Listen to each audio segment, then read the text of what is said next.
right, so with the door squat, there's a couple different variations I'm going to show you, and I'll show you some progressions as well.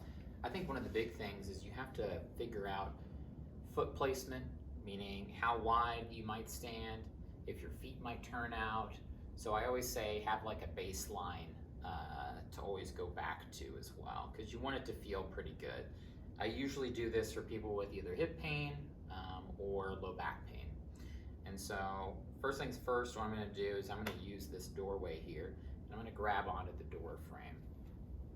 And so for me, I go a little bit wider than shoulder width, and I turn my feet outwards a little bit as well, okay?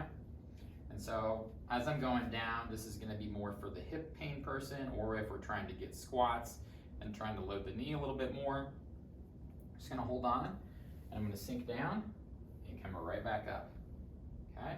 I'm using the weight of the door frame to hold on to and bend down. I usually tell people to hold on to the doorknob when they do this on the door, as opposed to the door frame. It's just a little bit easier to hold on to, obviously.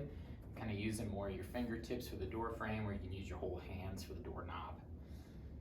So that's the first kind of just basic progression of the door squat. And you'll gauge, if it's a knee thing, gauge on your depth.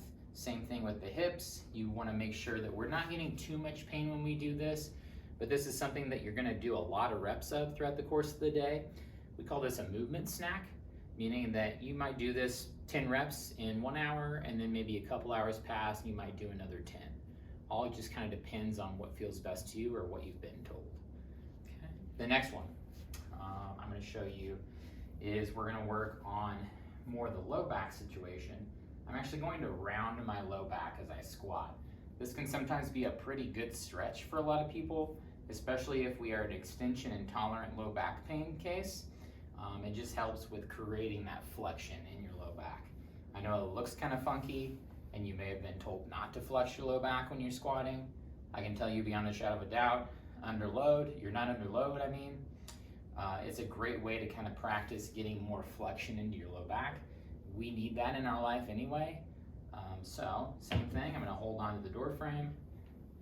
I'm going to just slouch as I squat down. And I might even get a little bit closer since I'm hitting the other side. And you can see how much I'm rounding my low back as I do that. Okay, same kind of rep scheme applies. Another thing you can do is, this is going to be more for the hip case as well. I'm going to show you, it's just a little bit easier showing you from here.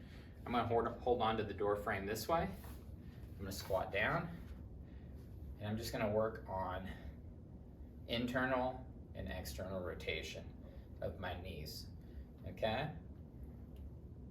That's a great way to start building a little bit more mobility in your hips and rotation. A lot of people, as we tend to age, or we don't necessarily move in multi-directional planes with our training, we can sometimes develop a little bit less mobility and rotation. So it's a nice way of kind of warming up the hips. The last thing I'm going to show you is more of a single leg version that you guys can do as well. So I'll hold on to the door frame. This would be if I've started to do a lot of 2-foot squats, and now I'm starting to try to work into single leg strength as well, okay? Again, good for knee and hip case. I'm gonna hold on. I'll show you from the side here. My other leg is up like so. And I come down, okay? I'm using my left leg to do most of the work, except I'm just holding on to the door frame for assistance, okay? Again, reps are going to be completely dependent on what feels good for you. You may have to play around with your footing a little bit, and same thing with the hips and low back. Do what feels best at first, and then you can start to play around with